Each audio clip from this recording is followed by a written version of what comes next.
Ask the Dust is the most popular novel of Italian-American author John Fante.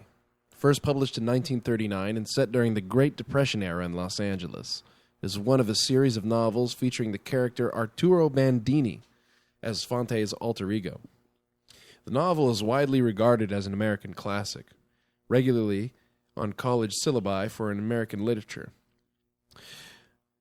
The book is a roman à clef, much of it rooted in autobiographical incidents in Fante's life. The novel influenced Charles Bukowski significantly. In 2006, screenwriter Robert Towne adapted the novel to a film, starring Salma Hayek and Colin Farrell. I have the book with me right now, and it actually has a foreword written by Charles Bukowski, who once described John Fante as his god. He said, "John Fante is my god." So, this is the Charles Bukowski Memorial Studio, coming live out of the heart of L.A., inside of the very building he once lived. And so here is Ask the Dust by John Fante. And here, first I'll start with the introduction to the book by Charles Bukowski. And it goes, "I was a young man starving and drinking and trying to be a writer. I did most of my reading at the downtown L.A. Public Library, and nothing that I read related to me or to the streets or to the people about me. It seemed as if everybody was playing word tricks, that those who said almost nothing at all were considered excellent writers. Their writing was an admixture of subtlety, craft, and form, and it was read, and it was taught, and it was ingested, and it was passed on. It was a comfortable contrivance, a very slick and careful word culture. One had to go back to the pre-revolution writers of Russia to find any gamble, any passion. There were exceptions, but those exceptions were so few that reading them was quickly done, and you were left staring at rows and rows of exceedingly dull books. With centuries to look back on, with all their advantages, the moderns just weren't very good. I pulled book after book from the shelves. Why didn't anybody say something? Why didn't anybody scream out? I tried other rooms in the library. The section on religion was just a vast bog to me. I got into philosophy. I found a couple of bitter Germans who cheered me for a while, and then that was over. I tried mathematics, but upper math was just like religion. It ran right off me. What I needed seemed to be absent everywhere. I tried geology and found it curious, but finally non-sustaining. I found some books on surgery, and I liked the books on surgery. The words were new, and the illustrations were wonderful.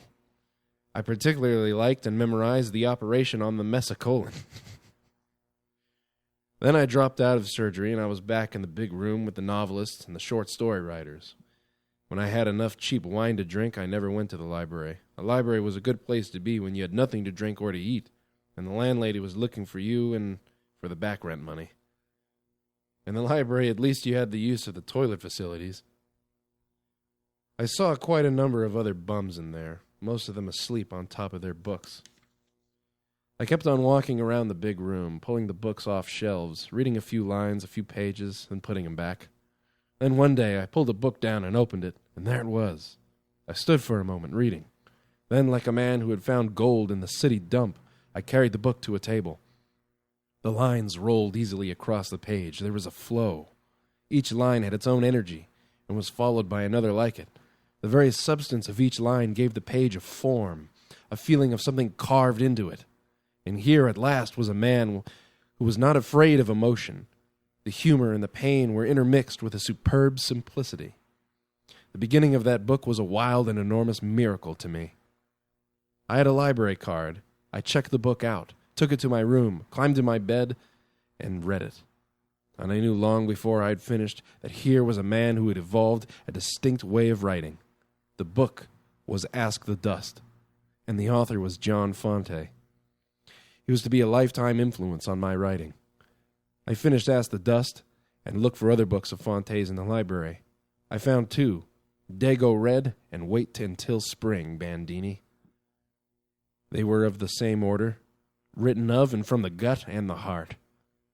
Yes, Fante had a mighty effect upon me, Not long after reading these books, I began living with a woman. She was a worse drunk than I was, and we had some violent arguments. And often I would scream at her, "Don't call me a son of a bitch! I am Bandini! Arturo Bandini!" Fante was my god, and I knew that the gods should be left alone. One didn't bang at their door, yet I liked to guess about where he had lived on Angel's Flight, and I imagined it was possible that he had lived there. Almost every day I walked by and I thought, is that the window Camilla crawled through? And is that the hotel door? Is that the lobby? I never knew. 39 years later, I reread Ask the Dust. That is to say, I reread it this year, and it still stands, as do Fante's other works. But this one is my favorite because it was my first discovery of the magic. There are other books besides Dago Red and Wait Until Spring, Bandini. They are Full of Life and The Brotherhood of the Grape. And at the moment, Fante has a novel in progress, A Dream of Bunker Hill. Through other circumstances, I finally met the author this year. There is much more to the story of John Fante. It is a story of terrible luck and terrible fate, and of a rare and natural courage. Someday it will be told, but I feel that he doesn't want me to tell it here. But let me say that the way of his words and the way of his way are the same, strong and good and warm. That's enough. Now this book is yours.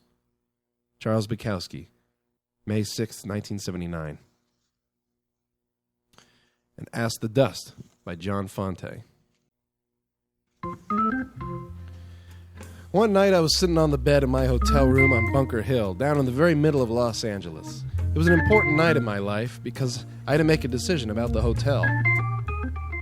Either I paid up or I got out. That was what the note said. The note the landlady had put under my door. A great problem, deserving acute attention. I solved it by turning out the lights and going to bed. In the morning I awoke, decided that I should do more physical exercise, and began at once. I did several bending exercises. Then I washed my teeth, tasted blood, saw pink on the toothbrush, remembered the advertisements, and decided to go out and get some coffee. I went to the restaurant where I always went to the restaurant, and I sat down on the stool before the long counter and ordered coffee. It tasted pretty much like coffee, but it wasn't worth a nickel. Sitting there, I smoked a couple of cigarettes, read the box scores of the American League games, scrupulously avoided the box scores of the National League games, and noted with satisfaction that Joe DiMaggio was still a credit to the Italian people, because he was leading the league in batting. A great hitter, that DiMaggio. I walked out of the restaurant, stood before an imaginary pitcher, and swatted a home run over the fence. Then I walked down the street toward Angel's Flight, wondering what I would do that day. But there was nothing to do, and so I decided to walk around the town. I walked down Olive Street, past a dirty yellow apartment house that was still wet like a blotter from last night's fog. And I thought of my friends, Effie and Carl, who were from Detroit and had lived there. And I remember the night Carl hit Effie because, well, she was going to have a baby. And he didn't want to have a baby. But they had the baby, and that's all there was to that. And I remember the inside of that apartment, how it smelled of mice and dust, and the old women who sat in the lobby on hot afternoons, and the old woman with the pretty legs. Then there was the elevator man, a broken man from Milwaukee, who seemed to sneer every time you called your floor, as though you were such a fool for choosing that particular floor. The elevator man who always had a tray of sandwiches in the elevator and a pulp magazine. Then I went down the hill on Olive Street, past the horrible frame houses reeking with murder stories, and on down Olive to Philharmonic Auditorium. And I remember how I'd gone there with Helen to listen to the Don Cossack choral group, and how I got bored and we had a fight because of it. And I remember what Helen wore that day, a white dress, and how it made me sing at the loins when I touched it. Oh, that Helen. But not here. And so I was down on 5th and Olive, where the big streetcars chewed your ears with their noise, and the smell of gasoline made the sight of the palm trees seem sad, and the black pavement still wet from the fog of the night before. So now I was in front of the Biltmore Hotel, walking along the line of yellow cabs, with all the cab drivers asleep except the driver near the main door. I wondered about these fellows and their fund of information. And I remember the time Ross and I got an address from one of them, how he leered salaciously and then took us up to Temple Street, of all places. And whom did we see but two very unattractive ones? And Ross went all the way, but I sat in the parlor and played the phonograph and was scared and lonely. I was passing the doorman of the Biltmore, and I hated him at once, with his yellow braids and 6 feet of height, all that dignity. And now a black automobile drove to the curb, and a man got out. He looked rich, and then a woman got out, and she was beautiful. Her fur was silver fox, and she was a song across the sidewalk, and inside the swinging doors. And I thought, oh boy, for a little of that, just a day and a night of that. And she was a dream as I walked along, her perfume still in the wet morning air. Then a great deal of time passed as I stood in front of a pipe shop and looked. And the whole world faded except that window, and I stood and smoked them all, and saw myself a great author with that natty Italian briar, and a cane, stepping out of a big black car like that, and she was there too, proud as hell of me, the lady in the silver fox fur. We registered, and then we had cocktails, and then we danced a while. And then we had another cocktail, and I recited some lines from Sanskrit. And the world was so wonderful, because every 2 minutes some gorgeous one gazed at me, the great author, and nothing would do but I had to autograph her menu. And the silver fox girl was very jealous. Los Angeles, give me some of you. Los Angeles, come to me. Come to me the way I came to you. My feet over your streets, you pretty town. I loved you so much, you sad flower in the sand, you pretty town. A day and another day and the day before. In the library with the big boys in the shelves, old Dreiser, old Mencken, all the boys down there, and I went to see them. Hiya, Dreiser. Hiya, Mencken. Hiya, hiya. There's a place for me, too, and it begins with B. In the B shelf, Arturo Bandini. Make way for Arturo Bandini, his slot for his book there. And I sat at the table and just looked at the place where my book would be. Right there, close to Arnold Bennett. Not much of that Arnold Bennett, but I'd be there to sort of bolster up the bees. Old Arturo Bandini, one of the boys, until some girl came along. Some scent of perfume through the fiction room. Some click of high heels to break up the monotony of my fame. Gala day, gala dream. Ah, but the landlady, the white-haired landlady, kept writing those notes. She was from Bridgeport, Connecticut. Her husband had died, and she was all alone in the world, and she didn't trust anybody. She couldn't afford to. She told me so. And she told me I'd have to pay. It was mounting like the national debt. I'd have to pay or leave every cent of it. 5 weeks overdue, $20. And if I didn't, she'd hold my trunks. Only I didn't have any trunks. I only had a suitcase, and it was cardboard without even a strap, because the strap was around my belly holding up my pants. And that wasn't much of a job, because there wasn't much left of my pants. I just got a letter from my agent, I told her. My agent in New York. He says I sold another one. He doesn't say where, but he says he's got one sold. So don't worry, Mrs. Hargraves. Don't you fret. I'll have it in a day or so. But she couldn't believe a liar like me. It wasn't really a lie. It was a wish, not a lie. And maybe it wasn't even a wish. Maybe it was a fact. And the only way to find out was watch the mailman. Watch him closely. Check his mail as he laid it out on the desk in the lobby. Ask him point blank if he had anything for Bandini. But I didn't have to ask after 6 months at that hotel. He saw me coming, and he always nodded yes or no before I asked. No, 3 million times. Once, yes. One day, a beautiful letter came. Oh, I got a lot of letters, but this one was the only beautiful letter. And it came in the morning. And it said, he was talking about my book, The Little Dog Laughed. And he had read The Little Dog Laughed and liked it. And he said, Mr. Bandini, if ever I saw a genius, you are it. His name was Leonardo, a great Italian critic. Only he was not known as a critic. He was just a man in West Virginia. But he was great, and he was a critic, and he died. He was dead when my airmail letter got to West Virginia, and his sister sent my letter back. She wrote a beautiful letter, too. She was a pretty good critic, too, telling me Leonardo had died of consumption, but he was happy to the end. And one of the last things he did was sit up in bed and write me about The Little Dog Laughed. A dream out of life, but very important. Leonardo, dead now, a saint in heaven, equal to any apostle of the 12. Everybody in the hotel read The Little Dog Laughed. Everybody. A story to make you die holding the page. And it wasn't about a dog either. A clever story, screaming poetry. And the great editor, none but J.C. Hackmuth, with his name signed like Chinese said in a letter. A great story, and I'm proud to print it. Mrs. Hargraves read it, and I was a different man in her eyes thereafter. I got to stay in that hotel, not shoved out in the cold. Only often it was in the heat, on account of the little dog laughed. Mrs. Granger in 345, a Christian Scientist, wonderful hips but kind of old, from Battle Creek, Michigan, sitting in the lobby waiting to die. The little dog laugh brought her back to the earth, and that look in her eyes made me know it was right and I was right. But I was hoping she would ask about my finances, how I was getting along, and then I thought, why not ask her to lend you 5-spot?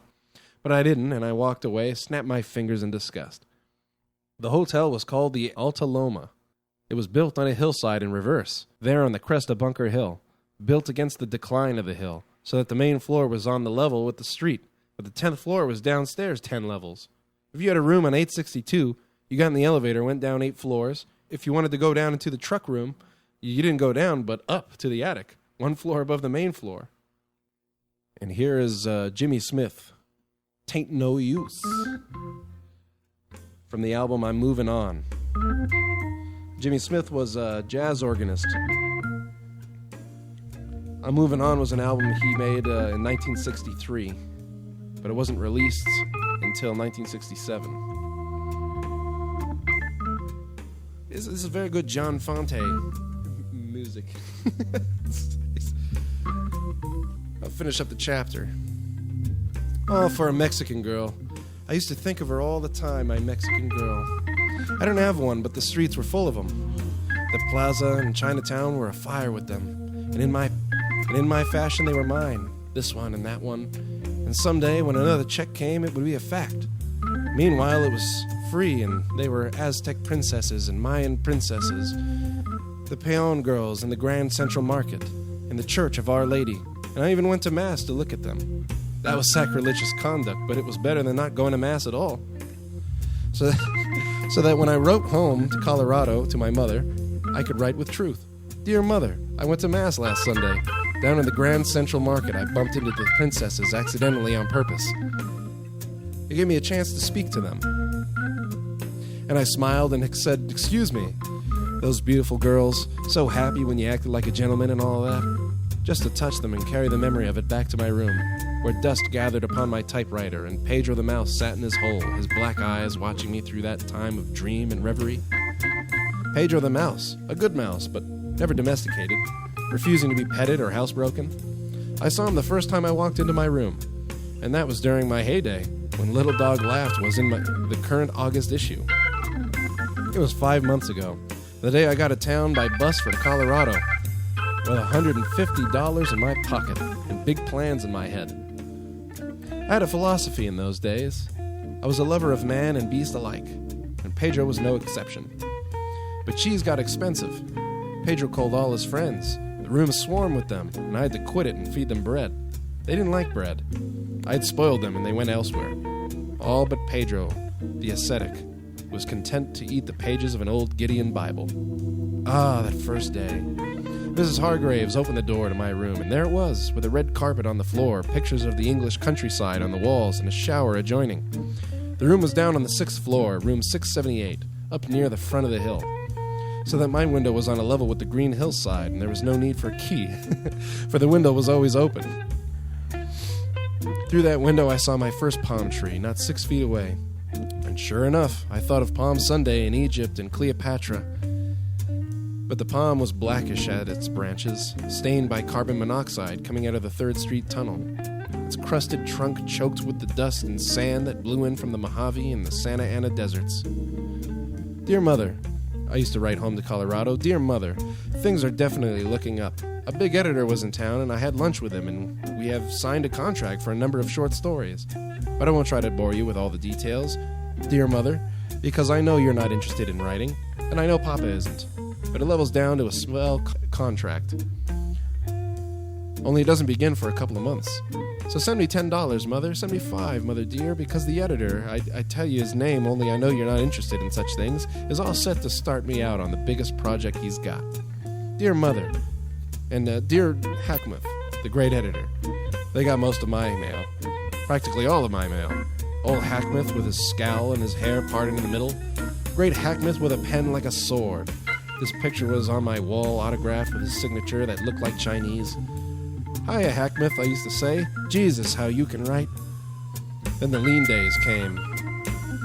Oh, those lean days. And Hackmouth got big letters from me. "My God, Mr. Hackmouth, something's wrong with me. The old zip is gone and I can't write anymore. Do you think, Mr. Hackmouth, that the climate here has anything to do with it? Please advise. Do you think, Mr. Hackmouth, that I write as well as William Faulkner? Please advise. Do you think, Mr. Hackmouth, that sex has anything to do with it? Because, Mr. Hackmouth, because... And I told old Hackmouth everything. I told him about the blonde girl I met in the park. I told him how I worked it, how the blonde girl tumbled. I told him the whole story, only it wasn't true. It was a crazy lie, but it was something. It was writing, keeping in touch with the great... And he always answered. Oh boy, he was swell. He answered right off. A great man responding to the problems of a man of talent.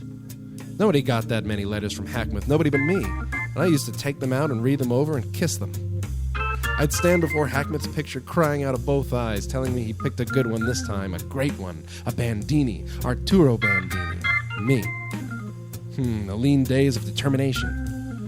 That was the word for it, determination. Arturo Bandini in front of his typewriter, 2 full days in succession, determined to succeed. But it didn't work. The longest siege of hard and fast determination in his life, and not one line done. Only 2 words written over and over across the page, up and down. The same words, palm tree, palm tree, palm tree. A battle of the death between the palm tree and me. And the palm tree won. I see it out there, swaying in the blue air, creaking sweetly in the blue air. The palm tree won after 2 fighting days, and I crawled out of the window and sat at the foot of the tree. Time passed, a moment or 2, and I slept. Little brown ants carousing on the hair of my legs. And that was the beginning, first chapter of Ask the Dust by John Fante.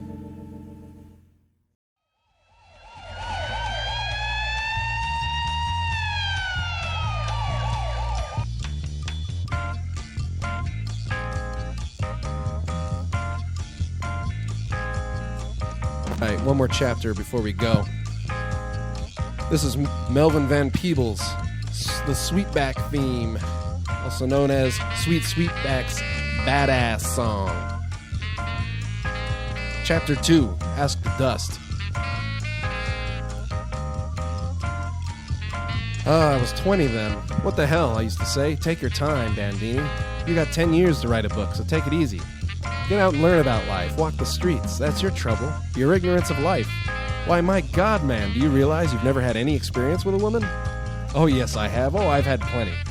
Oh, no, you haven't. You need a woman. You need a bath. You need a good, swift kick. You need money. They say it's $1. They say it's $2 in swell places. In the swell places. But down on the plaza, it's $1. It's swell. Only you haven't got $1. And another thing, you coward. Even if you had $1, you wouldn't go. Because you had a chance to go once in Denver and you didn't. No, you coward, you were afraid. And you're still afraid. And you're glad you haven't got $1. Huh. Afraid of a woman. Huh. Great writer like this? How can he write about women when he's never even had a woman? Oh, you lousy fake, you phony. No wonder you can't write. No wonder there wasn't a woman and the little dog laughed. No wonder it wasn't a love story, you fool, you dirty little schoolboy. To write a love story, to learn about life. Money arrived in the mail, not a check from the mighty Hackmouth, not an acceptance from the Atlantic Monthly or the Saturday Evening Post. Only $10, only a fortune. My mother sent it. Some dime insurance policies, Arturo. I had them taken up for their cash value, and this is your share. Ah, mother. But it was $10. One manuscript or another, at least something had been sold. Put it in your pocket, Arturo. Wash your face, comb your hair, put some stuff on to make you smell good, while you stare into the mirror looking for gray hairs. Because you're worried, Arturo. You're worried. And that brings gray hair. But there was none. Not a strand. Yeah. But what of that left eye? It looked discolored. Careful, Arturo Bandini. Don't strain your eyesight. Remember what happened to Tarkington. Remember what happened to James Joyce. Not bad, standing in the middle of the room talking to Hackmouth's picture. Not bad, Hackmouth. You'll get a story out of this. How do I look, Hackmouth? Do you sometimes wonder, Herr Hackmouth, what I look like? Do you sometimes say to yourself, I wonder if he's handsome, that Bandini fellow, author of that brilliant little dog laughed? Once in Denver, there was another night like this. Only I was not an author in Denver, but I stood in a room like this and I made these plans, and it was disastrous because all the time in that place I thought about the Blessed Virgin and thou shalt not commit adultery, and the hard-working girl shook her head sadly and had to give it up. But that was a long time ago, and tonight it will be changed. I climbed out of the window and scaled the incline to the top of Bunker Hill. A night for my nose, a feast for my nose, smelling the stars, smelling the flowers, smelling the desert, and the dust asleep across the top of Bunker Hill. The city spread out like a Christmas tree, red and green and blue. Hello, old houses, beautiful hamburgers singing in cheap cafes. Bing Crosby singing too. She'll treat me gently. Not those girls of my childhood, those girls of my boyhood, those girls of my university days. They frightened me. They were diffident. They refused me, but not my princess, because she will understand. She, too, has been scorned. Ah, Bandini walking along, not tall but solid, proud of his muscles, squeezing his fist to reveal in the hard delight of his biceps. Absurdly fearless Bandini, fearing nothing but the unknown in a world of mysterious wonder. Are the dead restored? The books say no. The night shouts yes. I am 20. I have reached the age of reason. I am about to wander the streets below, seeking a woman. Is my soul already smirched? Should I turn back? Does an angel watch over me? Do the prayers of my mother allay my fears? Do the prayers of my mother annoy me? $10. It will pay the rent for 2.5 weeks. It will buy me 3 pairs of shoes, 2 pairs of pants, or 1,000 postage stamps to send material to the editors. Indeed. But you haven't any material. Your talent is dubious. Your talent is pitiful. You haven't any talent. And stop lying to yourself day after day because you know the little dog laughed is no good. And it will always be no good. So you walk along Bunker Hill and you shake your fist at the sky. And I know what you're thinking, Bandini. The thoughts of your father before you lash across your back, hot fire in your skull, that you are not to blame. This is your thought, that you were born poor, son of miseried peasants. Driven because you were poor, fled from your Colorado town because you were poor, rambling the gutters of Los Angeles because you were poor, hoping to write a book to get rich, because those who hated you back in Colorado will not hate you if you write a book. You're a coward, Bandini, you traitor. You're a traitor to your soul, a feeble liar before your weeping Christ. This is why you write. This is why it would be better if you died. This is why you write. This is why it would be better if you died. Yes, it's true, but I've seen houses in Bel Air with cool lawns and green swimming pools. I have wanted women whose very shoes are worth all I have ever possessed. I've seen golf clubs on 6th Street in the Spalding window that make me hungry just to grip them. I've grieved for a necktie like a holy man for indulgences. I've admired hats and Robinsons the way critics gasp at Michelangelo. I took the steps down Angel's Flight to Hill Street, 140 steps with tight fists, frightened of no man, but scared of the 3rd Street tunnel, scared to walk through it, claustrophobia. Scared of high places, too, and of blood, and of earthquakes, otherwise quite fearless, excepting death. Except the fear I'll scream in a crowd, except the fear of appendicitis, except the fear of heart trouble, even that, sitting in his room, holding the clock and pressing his jugular vein, counting out his heartbeats, listening to the weird purr and whir of his stomach, otherwise quite fearless. Here's an idea with money. These steps. The city below, the stars within, throwing distance. The stars within, throwing distance. Boy meets girl idea, good setup, big money idea. Girl lives in that gray apartment house. Boy is a wanderer. Boy, he's me. Girl's hungry. Rich Pasadena girl hates money. Deliberately left Pasadena millions because of ennui. Weariness with money. Beautiful girl, gorgeous. Great story. Pathological conflict. Girl with money phobia. Freudian setup. Another guy loves her. Rich guy. I'm poor. I meet rival. Beat him to death with caustic wit and also lick him with fists. Girl impressed. Falls for me. Offers me millions. I marry her on condition she'll stay poor. Agrees. But ending happy. Girl tricks me with huge trust fund day we get married. I'm indignant, but I forgive her because I love her. Good idea, but something missing. Collier's story. Dearest mother, thanks for the $10 bill. My agent announces the sale of another story. this time to a great magazine in London, but it seems they don't pay until publication, and so your little sum will come in handy for various odds and ends. I went to the burlesque show. I had the best seat possible, $1.10, right under a chorus of 40 frayed bottoms. Someday all of these will be mine. I'll own a yacht and we'll go on the South Sea cruises. On warm afternoons they will dance for me on the sun deck. But mine will be beautiful women, selections from the cream of society, rivals of the joys of my stateroom. Well, this is good for me. This is experience. I am here for a reason. These moments run into pages, the seamy side of life. Then Lola Linton came on, slithering like a satin snake amid the tumult of whistling and pounding feet. Lola Linton, lascivious, slithering and looting my body. And when she was through, my teeth ached from my clamped jaws, and I hated the dirty lowbrow swine around me, shouting their share of a sick joy that belonged to me. If Mama sold the policies, things must be tough for the old man, and I shouldn't be here. When I was a kid, pictures of Lola Linton used to come my way. And I used to get so impatient with the slow crawl of time and boyhood, longing for this very moment. And here I am, and I have not changed, nor has Lola Linton. But I fashioned myself rich, and I am poor. Main Street after the show, midnight, neon tubes and a light fog, honky-tonks and all-night picture houses, second-hand stores and Filipino dance halls, cocktails, 15 cents, continuous entertainment. But I had seen them all, so many times, spent so much Colorado money in them. It left me lonely like a thirsty man holding a cup, and I walked toward the Mexican Quarter with a feeling of sickness without pain. Here was the Church of Our Lady, very old, the adobe blackened with age. For sentimental reasons, I will go inside. For sentimental reasons only. I have not read Lenin, but I have heard him quoted. Religion is the opium of the people. Talking to myself on the church steps, yeah, the opium of the people. Myself, I am an atheist. I have read The Antichrist, and I regard it as a capital piece of work. Sorry, for a moment I couldn't feel my face.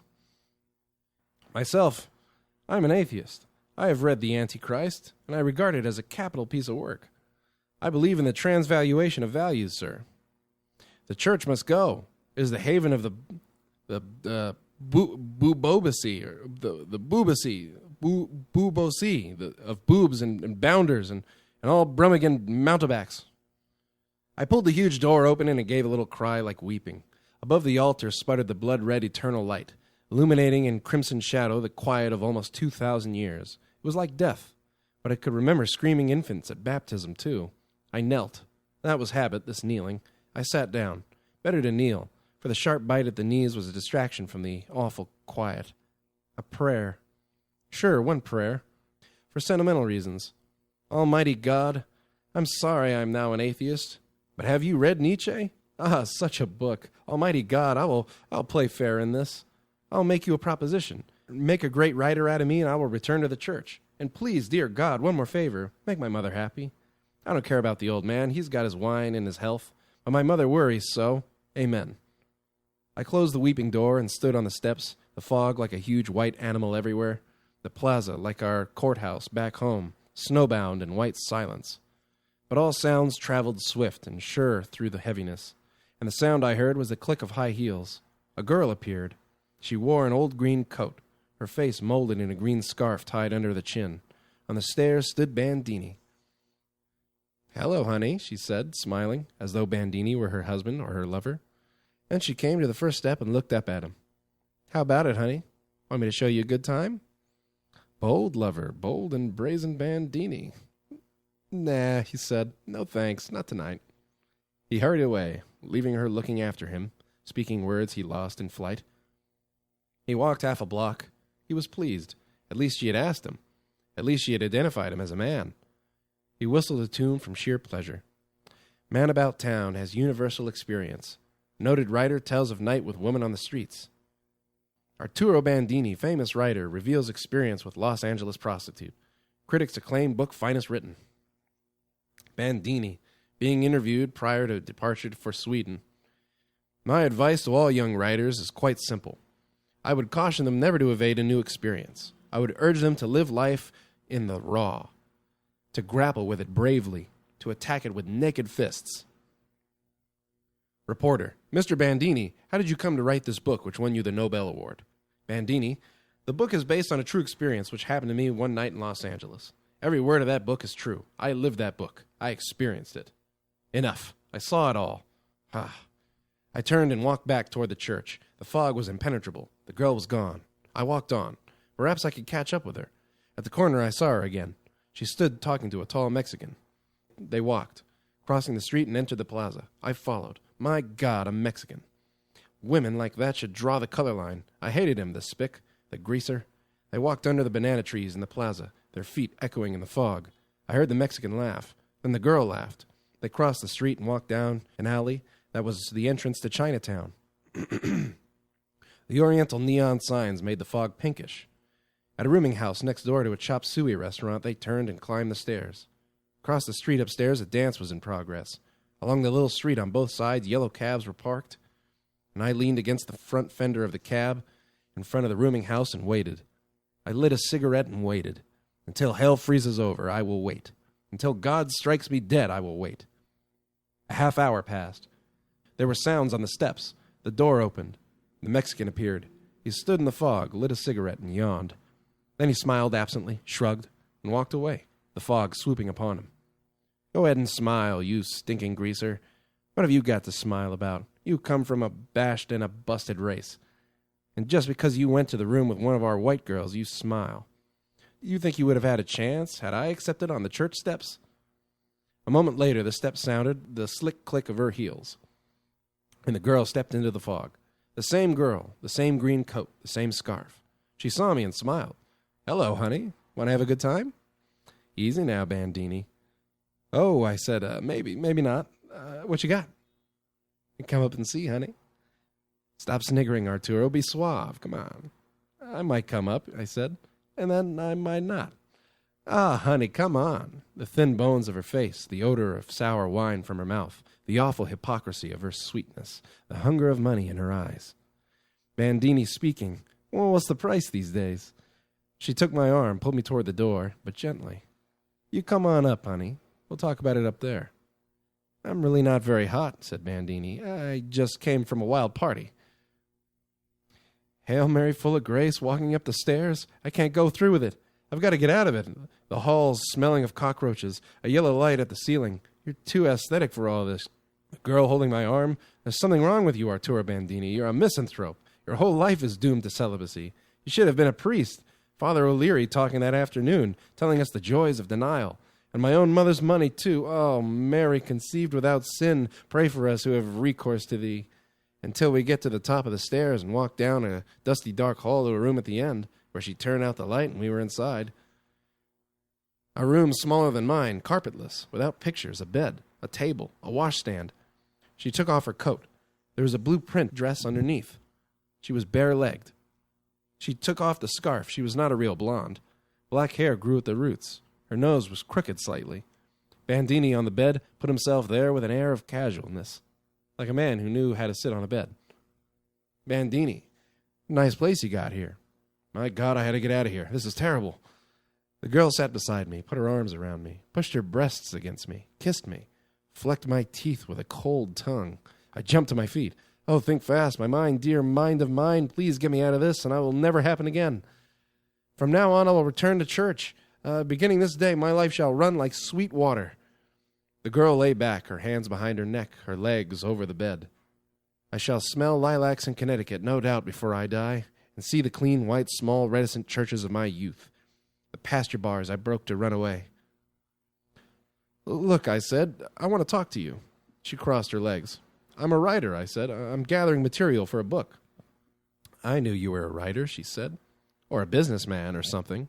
You look spiritual, honey. I'm a writer, see? I like you and all that, and you're okay. I like you. But I want to talk to you first. She sat up. Haven't you any money, honey? Money? Oh, I pulled it out. A small, thick roll of dollar bills. Sure, I got money. Plenty of money. This is a drop in the bucket. Money is no object. Money means nothing to me. What do you charge? It's $2, honey. Then give her $3. Peel it off easy, like it was nothing.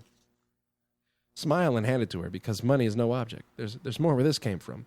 At this moment, Mama sits by the window holding her rosary, waiting for the old man to come home. But there's money. There's always money. She took the money and slipped it under the pillow. She was grateful, and her smile was different now. The writer wanted to talk. How were conditions these days? How did she like this kind of life? Oh, come on, honey, let's not talk. Let's get down to business. No, I want to talk to you. This is important. New book, material. I do this often. How did you ever get into this racket? Oh, honey, Christ's sakes, you going to ask me that too? But money's no object, I tell you. But my time is valuable, honey. Then here's a couple more bucks. That makes it 5. My God, $5 and I'm not out of here yet. How I hate you, you filthy. But you're cleaner than me because you've got no mind at all. Oh, just that poor flesh. She was overwhelmed. She would do anything. I could have it any way I wanted. She tried to pull me to her, but no. Let's wait a while. I tell you I want to talk to you. I tell you money is no object. Here's 3 more. That makes $8. But it doesn't matter. You just keep that $8 and buy yourself something nice. And then I snapped my fingers like a man remembering something important, an engagement. Say, I said, that reminds me, what time is it? Her chin was at my neck, stroking it. Oh, don't you worry about the time, honey. You can stay all night. A man of importance. Ah, yes, now I remembered. My publisher. He was getting in tonight by plane, out at Burbank. Way out in Burbank. Have to grab a cab and taxi out there. Have to hurry. Goodbye. You keep that $8. You buy yourself something nice. Goodbye. Running down the stairs, running away. The welcome fog in the doorway below. You keep that $8. Oh, sweet fog, I see you. I'm coming. You clean air. You wonderful world. I'm coming to you. Goodbye. Yelling up the stairs. I'll see you again. You keep that $8 and you buy yourself something nice. $8 pouring out of my eyes. Oh, Jesus, kill me dead and ship my body home. Kill me dead and make me die like a pagan fool with no priest to absolve me. Oh, no extreme unction. $8. $8.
All right. Before I go, Chapter 3, Ask the Dusk. The lean days, blue skies with never a cloud. A sea of blue day after day. The sun floating through it. The days of plenty. Plenty of worries, plenty of oranges. Eat them in bed, eat them for lunch. Push them down for dinner. Oranges, 5 cents a dozen. Sunshine in the sky, sun juice in my stomach. Sunshine in the sky, sun juice in my stomach. Down at the Japanese market, he saw me coming. That bullet-faced, smiling Japanese, and he reached for a paper sack. A generous man. He gave me 15, sometimes 20 for a nickel. Do you like banana? Sure. So he gave me a couple bananas. A pleasant innovation. Orange juice and bananas. You like apple? Sure. So he gave me some apples. Here was something new. Oranges and apples. You like peaches? Indeed.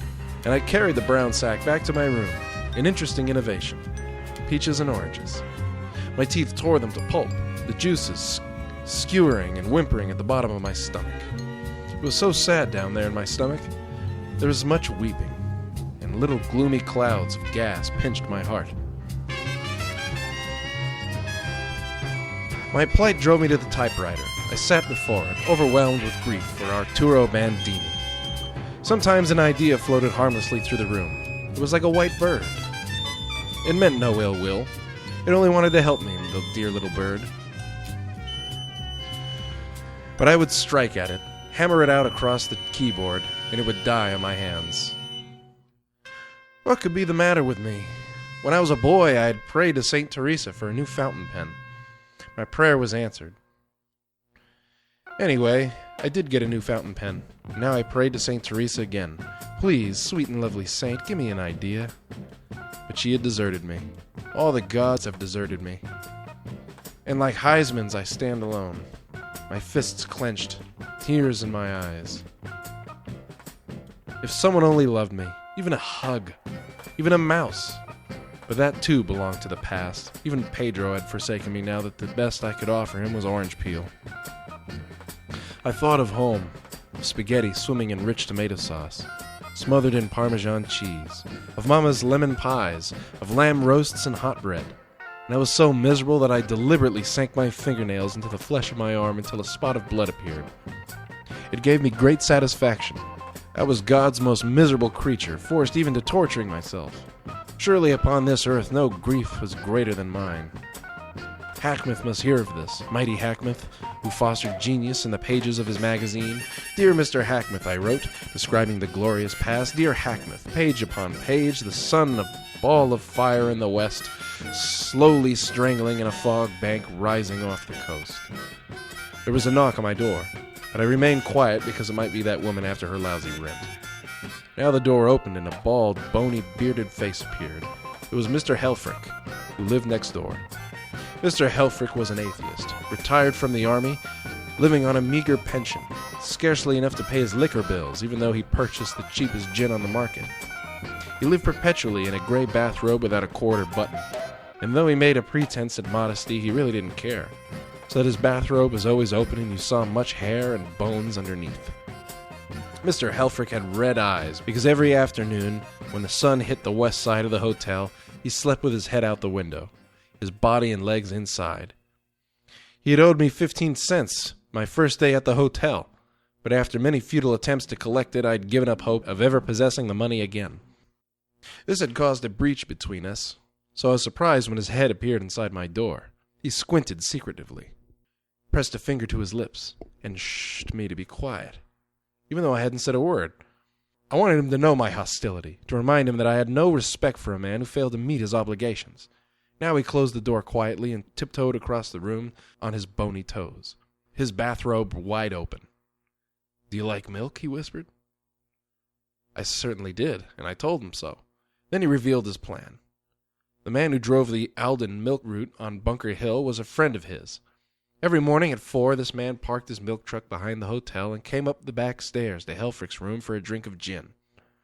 "And so," he said, "if you like milk, all you have to do is help yourself." I shook my head. That's pretty contemptible, Helfrich. I wondered at the friendship between Helfrich and the milkman. If he's your friend, why do you have to steal the milk? He drinks your gin. Why don't you ask him for the milk? But I don't drink milk, Helfrich said. I'm doing this for you. This looked like an attempt to squirm out of the debt he owed me. I shook my head. No thanks, Helfrich. I like to consider myself an honest man. He shrugged. Okay, kid. I was only trying to do you a favor. I continued my letter to Hackmouth, but I began to taste milk almost immediately. After a while, I couldn't bear it. I lay on the bed in the semi-darkness, allowing myself to be tempted. In a little while, all resistance was gone, and I knocked on Helfrich's door. His room was madness, pulp Western magazines over the floor, a bed with sheets blackened, clothes strewn everywhere, and clothes hooks on the wall conspicuously naked, like broken teeth in a skull. There were dishes on the chairs, cigarette butts pressed out on the windowsills. His room was like mine, except that he had a small gas stove in one corner and shelves for pots and pans. He got a special rate from the landlady so that he did his own cleaning and made his own bed, except that he did neither. Helfrich sat in a rocking chair in his bathrobe, gin bottles around his feet. He was drinking from a bottle in his hand. He was always drinking, day and night, but he never got drunk. I've changed my mind, I told him. He filled his mouth with gin, rolled the liquor around in his mouth and in his cheeks, and swallowed ecstatically. It's a cinch, he said. Then he got to his feet and crossed the room toward his pants, which lay sprawled out. For a moment I thought he was going to pay back the money he owed me, but he did no more than fumble mysteriously through the pockets. And then he returned empty-handed to the chair. I stood there. That reminds me, I said. I wonder if you could pay back the money I loaned you. Haven't got it, he said. Could you pay me a portion of it, say 10 cents? He shook his head. A nickel? I'm broke, kid. Then he took another swig. It was a fresh bottle, almost full. I can't give you any hard cash, kid, but I'll see that you get all the milk you need. Then he explained. The milkman would arrive around 4. I was to stay awake and listen for his knock. Helfrich would keep the milkman occupied for at least 20 minutes. It was a bribe, a means of escaping payment of the debt. But I was hungry. But you ought to pay your debts, Helfrich. You'd be in a bad spot if I was charging you interest. I'll pay you, kid, he said. I'll pay you every last penny, just as soon as I can. I walked back to my room, slamming Helfrich's door angrily. I didn't wish to seem cruel about the matter, but this was going too far. I knew the gin he drank cost him at least 30 cents a pint. Surely he could control his craving for alcohol long enough to pay his just debts. The night came reluctantly. I sat at the window, rolling some cigarettes with rough-cut tobacco and squares of toilet paper. This tobacco had been a whim of mine in more prosperous times. I bought a can of it, and the pipe for smoking it had been free, attached to the can by a rubber band. But I had lost the pipe. The tobacco was so coarse it made a poor smoke in regular cigarette papers, but wrapped twice in toilet tissue it was powerful and compact, sometimes bursting into flames. The night came slowly. First the cool odor of it, and then the darkness. Beyond my window spread the great city, the street lamps, the red and blue and green neon tubes bursting to life like bright night flowers. I was not hungry. There were plenty of oranges under my bed. And that mysterious chortling in the pit of my stomach was nothing more than great clouds of tobacco smoke marooned there, trying frantically to find a way out. So it happened at last. I was about to become a thief, a cheap milk stealer. Here was your flash-in-the-pan genius, your one-story writer, a thief. I held my head in my hands and rocked back and forth. Mother of God! Headlines in the papers, promising writer caught stealing milk, famous protege of J.C. Hackmouth hailed into court on petty theft charges. Reporters swarming around me, flashlights popping. Give us a statement, Bandini. How did it happen? Well, fellows, it was like this, you see. I've really got plenty of money, big sales of manuscripts and all that. But I was doing a yarn about a fellow who steals a quart of milk, and I wanted to write from experience. So that's what happened, fellows. Watch for the story in the Post. I'm calling it Milk Thief. Leave me your address. I'll send you all free copies. But it would not happen that way, because nobody knows Arturo Bandini, and you'll get 6 months. They'll take you to the city jail, and you'll be a criminal. And what'll your mother say? And what'll your father say? And can't you hear those fellows around filling the station in Boulder, Colorado? Can't you hear them snickering about the great writer caught stealing a quart of milk? Don't do it, Arturo. If you've got an ounce of decency in you, don't do it. I rose from the chair and paced up and down. Almighty God, give me strength. Hold back this criminal urge. Then, all at once, the whole plan seemed cheap and silly, and for at the moment I thought of something else to write in my letter to the great Hackmouth. And for 2 hours I wrote, until my back ached. When I looked out of my window to the big clock on the St. Paul Hotel, it was almost 11. The letter to Hackmouth was a very long one. Already I had 20 pages. I read the letter. It seemed silly. I felt the blood in my face from blushes. Hackmouth would think me an idiot for writing such puerile nonsense. Gathering the pages, I tossed them into the wastebasket. Tomorrow was another day, and tomorrow I might get an idea for a short story. Meanwhile, I would eat a couple of oranges and go to bed. They were miserable oranges. Sitting on the bed, I dug my nails into their thin skins. My own flesh puckered. My mouth was filled with saliva, and I squinted at the thought of them. When I bit into the yellow pulp, it shocked me like a cold shower. Oh, Bandini, talking to the reflection in the dresser mirror, what sacrifices you make for your art. You might have been a captain of industry, a merchant prince, a big league ball player, leading hitter in the American League, with an average of .415, but no. Here you are, crawling through the days, a starved genius, faithful to your sacred calling.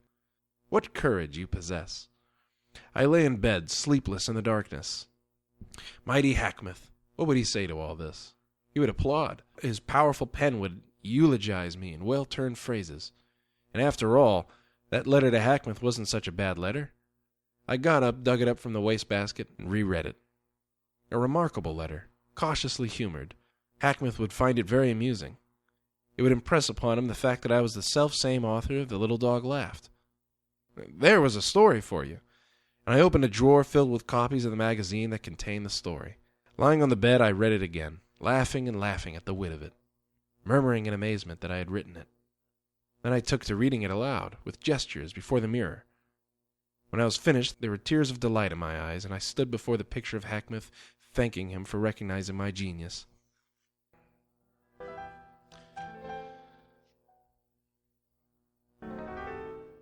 I sat before the typewriter and continued the letter.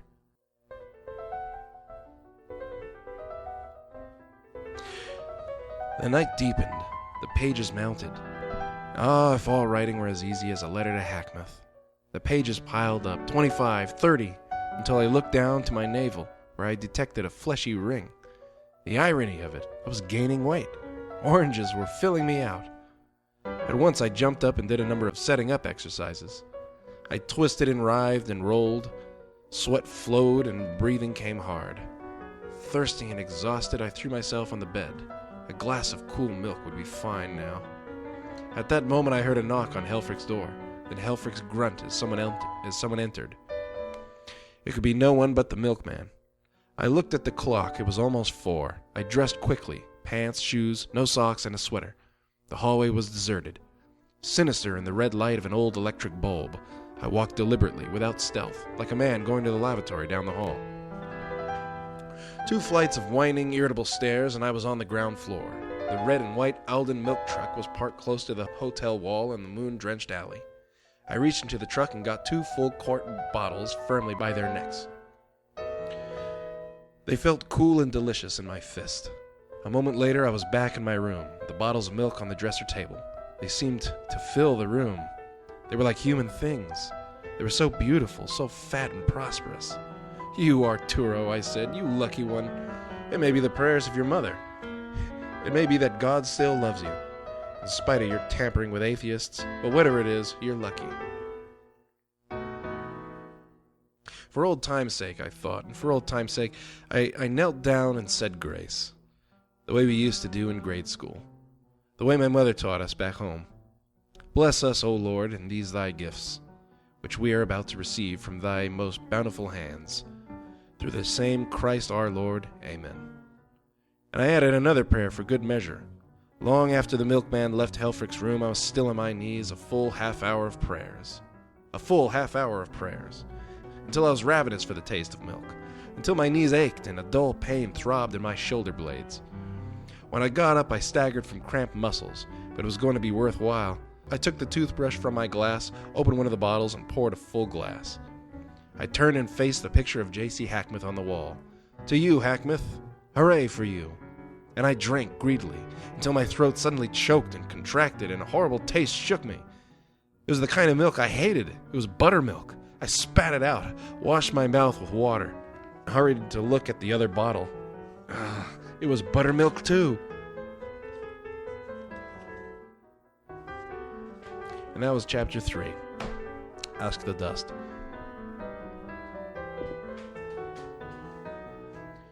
All right, ladies and gentlemen, that's it. This time for real.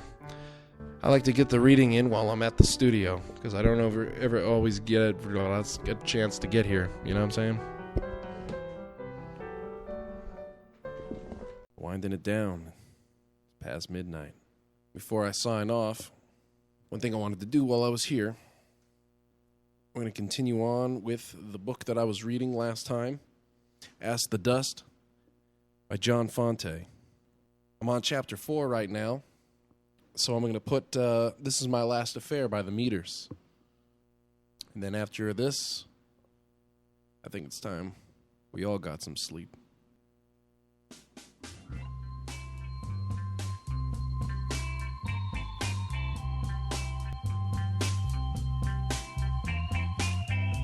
This is my last affair.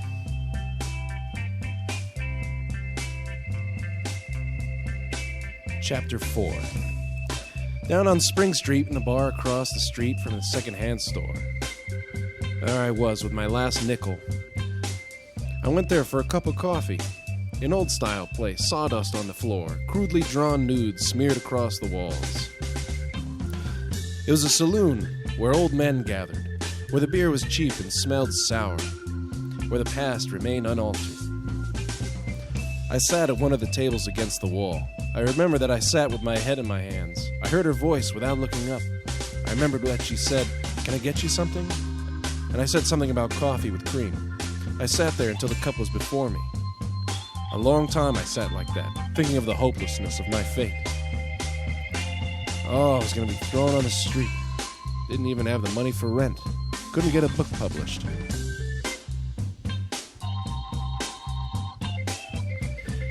It was very bad coffee. When the cream mixed with it, I realized it was not cream at all, for it turned a grayish color, and the taste was that of boiled rags. This was my last nickel, and it made me angry. I looked around for the girl who had waited on me. She was 5 or 6 tables away, serving beers from a tray. Her back was to me, and I saw the tight smoothness of her shoulders under a white smock. The faint trace of muscle in her arms, and the black hair so thick and glossy falling to her shoulders.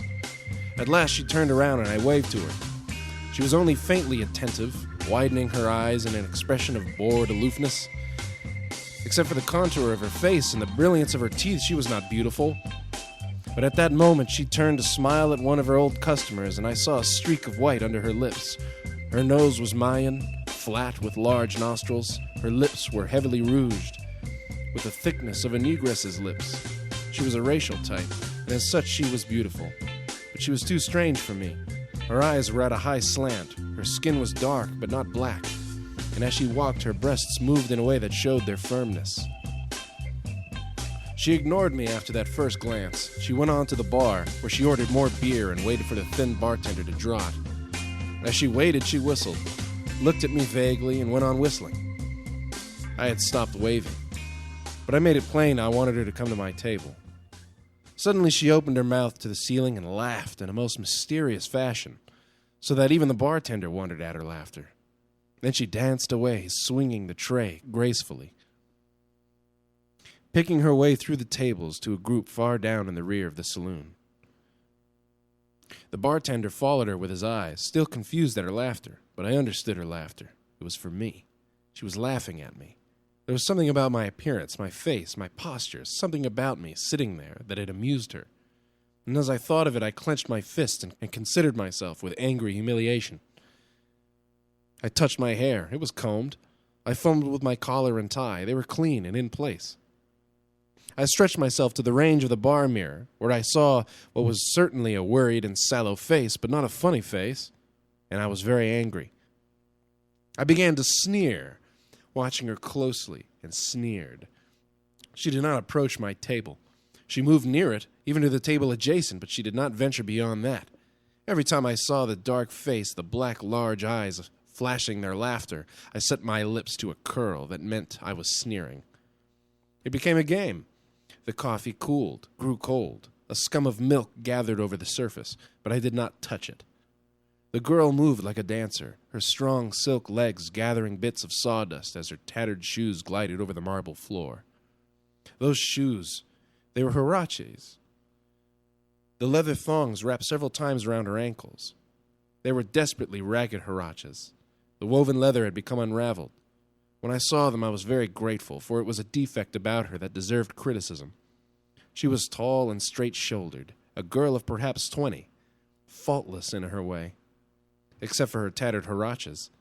And so I fastened my stare on them, watched them intently and deliberately, even turning in my chair and twisting my neck to glare at them, sneering and chuckling to myself. Plainly, I was getting as much enjoyment out of this as she got from my face, or whatever it was that amused her. This had a powerful effect upon her. Gradually, her pirouetting and dancing subsided, and she merely hurried back and forth, and at length she was making her way stealthily. She was embarrassed, and once I saw her glance down quickly and examine her feet, so that in a few minutes she no longer laughed. Instead, there was a grimness in her face, and finally she was glancing at me with bitter hatred. Now I was exultant, strangely happy. I felt relaxed. The world was full of uproariously amusing people. Now the thin bartender looked in my direction, and I winked a camaraderie greeting. He tossed his head in an acknowledging nod. I sighed and sat back, at ease with life. She had not collected the nickel for the coffee. She would have to do so, unless I left it on the table and walked out. But I wasn't going to walk out. I waited. A half hour passed. When she hurried to the bar for more beer, she no longer waited at the rail in plain sight. She walked around to the back of the bar. She didn't look at me anymore, but I knew she knew I watched her. Finally, she walked straight for my table. She walked proudly, her chin tilted, her hands hanging at her sides. I wanted to stare, but I couldn't keep it up. I looked away, smiling all the while. "Do you want anything else?" she asked. Her white smock smelled of starch. "You call this stuff coffee?" I said. Suddenly she laughed again. It was a shriek, a mad laugh, like the clatter of dishes, and it was over as quickly as it began. I looked at her feet again. I could feel something inside her retreating. I wanted to hurt her. "Maybe this isn't coffee at all," I said. "Maybe it's just water after they boiled your filthy shoes in it." I looked up to her black blazing eyes.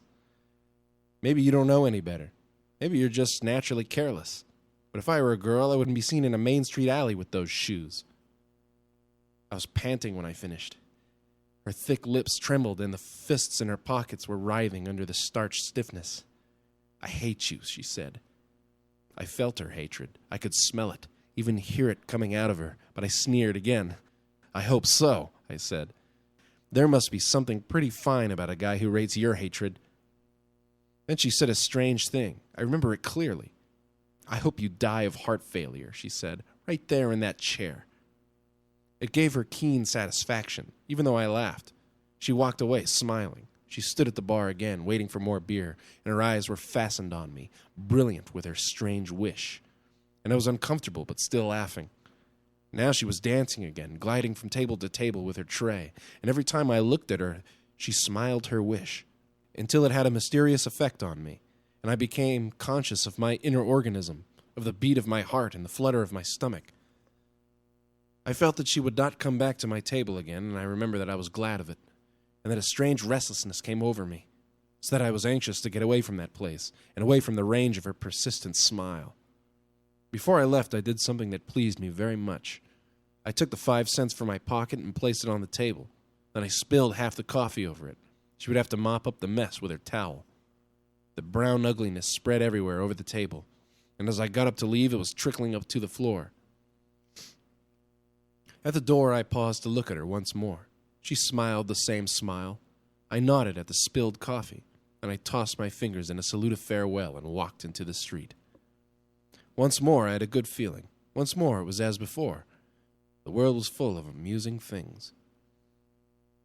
I don't remember what I did after I left her. Maybe I went up to Benny Cohen's room over the Grand Central Market. He had a wooden leg with a little door in it. Inside the door were marijuana cigarettes. He sold them for 15 cents apiece. He also sold newspapers, the Examiner and the Times. He had a room piled high with copies of the New Masses. Maybe he saddened me, as always, with his grim, horrible vision of the world tomorrow. Maybe he poked his stained fingers under my nose and cursed me for betraying the proletariat from which I came. Maybe, as always, he sent me trembling out of his room and down the dusty stairs to the fog-dimmed streets, my fingers itching for the throat of an imperialist. Maybe, and maybe not, I don't remember.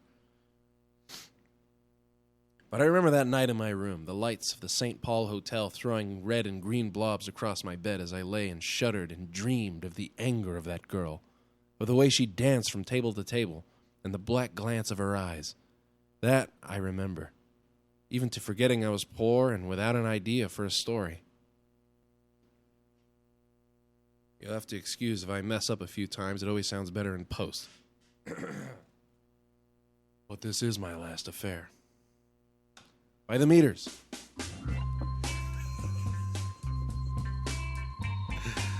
And you're listening to Ask the Dust by John Fante. Read by this voice you're hearing now.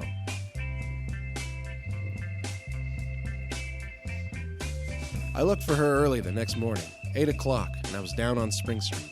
I had a copy of The Little Dog Laughed in my pocket. Oh, man, if she could read my work. She would think differently about me, and if she read that story, who knows? I had it autographed right there in my back pocket, ready to present at the slightest notice. But the place was closed at that early hour. It was called the Columbia Buffet. I pushed my nose against the window and looked inside. The chairs were piled upon the tables, and an old man in rubber boots was swabbing the floor. I walked down the street a block or two, the wet air already bluish from monoxide gas. A fine idea came into my head. I took out the magazine and erased the autograph. In its place I wrote, "To a Mayan princess from a worthless gringo." This seemed right. Exactly the correct spirit. I walked back to the Columbia Buffet and pounded the front window. The old man opened the door with wet hands, sweat seeping from his hair. I said, "What's the name of the girl who works here?" "You mean Camilla?" "The one who worked here last night." "That's her," he said. "Camilla Lopez." "Will you give this to her?" I said. "Just give it to her. Tell her a fellow came by and said for you to give it to her." He wiped his dripping hands on his apron and took the magazine. "Take good care of it," I said. "It's valuable." The old man closed the door. Through the glass, I saw him limp back to his mop and bucket. He placed the magazine on the bar and resumed his work. A little breeze flipped the pages of the magazine. As I walked away, I was afraid he would forget all about it. When I reached the Civic Center, I realized I had made a bad mistake. The inscription on the story would never impress that kind of a girl. I hurried back to the Columbia Buffet and banged the window with my knuckles. I heard the old man grumbling and swearing as he fumbled with the lock. He wiped the sweat from his old eyes and saw me again. "Could I have that magazine?" I said. I want to write something in it. I want to write something in it." The old man couldn't understand any of this. He shook his head with a sigh and told me to come inside. "Go get it yourself, goddammit," he said. "I got work to do." I flattened the magazine on the bar and erased the inscription to the Mayan princess. In place of it, I wrote, "Dear Ragged Shoes, you may not know it, but last night you insulted the author of this story. Can you read it? If so, invest 15 minutes of your time and treat yourself to a masterpiece. And next time, be careful. Not everyone who comes into this dive is a bum. Arturo Bandini." I handed the magazine to the old man, but he did not lift his eyes from his work. "Give this to Miss Lopez," I said, "and see to it that she gets it personally." The old man dropped the mop handle, smeared the sweat from his wrinkled face, and pointed at the door. "You get the hell out of here." I laid the magazine on the bar again and strolled away leisurely. At the door, I turned and waved.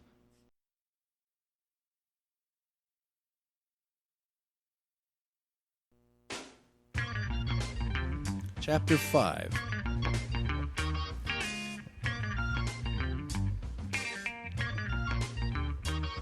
I wasn't starving. I still had some old oranges under the bed. That night I ate 3 or 4, and with the darkness I walked down Bunker Hill to the downtown district. Across the street from the Columbia Buffet, I stood in a shadowed doorway and watched Camilla Lopez. She was the same, dressed in the same white smock. I trembled when I saw her, and a strange hot feeling was in my throat. But after a few minutes, the strangeness was gone, and I stood in the darkness until my feet ached. When I saw a policeman strolling toward me, I walked away. It was a hot night. Sand from the Mojave had blown across the city. Tiny brown grains of sand clung to my fingertips whenever I touched anything. And when I got back to my room, I found the mechanism of my new typewriter glutted with sand. It was in my ears and in my hair. When I took off my clothes, it felt like powder to the floor. It was even between the sheets of my bed. Lying in the darkness, the red light from St. Paul Hotel flashing on and off across my bed was bluish now, a ghastly color, jumping into the room and out again. I couldn't eat any oranges the next morning. The thought of them made me wince. By noon, after an aimless walk downtown, I was sick with self-pity and starvation, unable to control my grief. When I got back to my room, I threw myself on the bed and wept from deep inside my chest. I let it flow from every part of me. And after I could not cry anymore, I felt fine again. I felt truthful and clean. I sat down and wrote my mother an honest letter. I told her I'd been lying to her for weeks, and please send some money, because I wanted to come home. As I wrote, Helfrich entered. He was wearing pants and no bathrobe, and at first I didn't recognize him. Without a word, he put 15 cents on the table. "I'm an honest man, kid," he said. "I'm as honest as the day is long," and he walked out. I brushed the coins into my hand, jumped out the window, and ran down the street to the grocery store. The little Japanese had his sack ready at the orange bin. He was amazed to see me pass him by and enter the staples department. I bought 24 cookies. Sitting on the bed, I swallowed them as fast as I could, washing them down with gulps of water. I felt fine again. My stomach was full, and I still had a nickel left. I tore up the letter to my mother and lay down to wait for the night. That nickel meant I could go back to the Columbia Buffet. I waited, heavy with food, heavy with desire.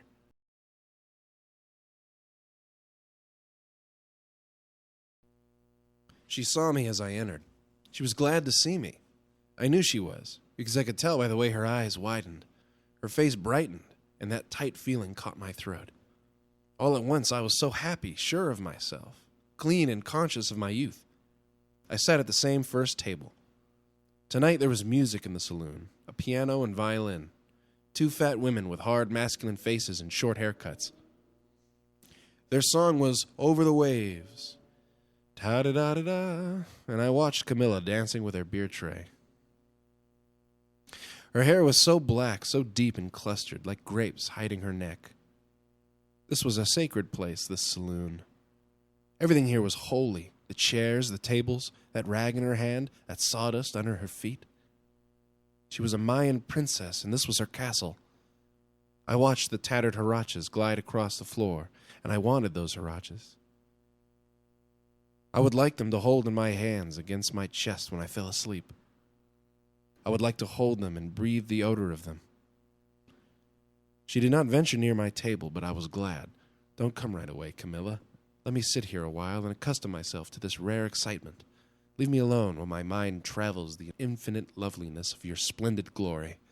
Just leave a while to myself, to hunger and dream with eyes awake." She came finally, carrying a cup of coffee in her tray. The same coffee, the same chipped brownish mug. She came with her eyes blacker and wider than ever, walking toward me on soft feet, smiling mysteriously, until I thought I would faint from the pounding of my heart. As she stood beside me, I sensed the slight odor of her perspiration mingled with the tart cleanliness of her starched smock. It overwhelmed me, made me stupid, and I breathed through my lips to avoid it. She smiled to let me know she did not object to the spilled coffee of the other evening. More than that, I seemed to feel she had rather liked the whole thing. She was glad about it, grateful for it.